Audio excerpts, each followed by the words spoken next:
What if I told you the actor who became Iron Man once couldn't get hired because studios had to pay massive insurance bonds just in case he disappeared mid-production?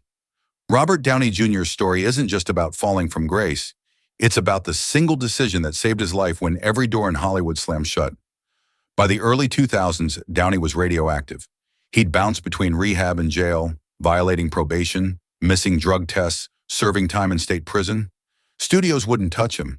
His talent was undeniable. Everyone knew he was brilliant. But brilliance doesn't matter when you're unreliable. Directors would take 40 cents on the dollar up front, gambling that he'd finish the film without destroying it. That's not a career. That's a warning label. Then came Susan Levin. She gave him an ultimatum that cut through everything. Don't do it anymore, or I'm splitting. For the first time, Downey had something he couldn't afford to lose. Not fame, not fortune, but someone who saw past the wreckage and said you have to choose.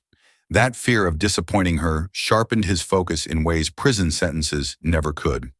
It wasn't about hitting rock bottom. It was about finally having a reason to climb out that mattered more than the addiction. When Jon Favreau wanted Downey for Iron Man, Marvel said absolutely not. Too risky.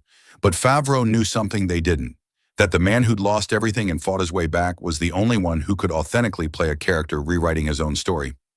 Downey walked into that screen test overprepared, too confident, channeling every ounce of desperation into proving he was the only choice. And he was right. Casting him launched the entire Marvel Cinematic Universe. But more importantly, it proved that the hardest part isn't overcoming the problem, it's deciding to change. That decision, that moment when Susan forced him to choose, that's what turned a cautionary tale into the greatest comeback in Hollywood history.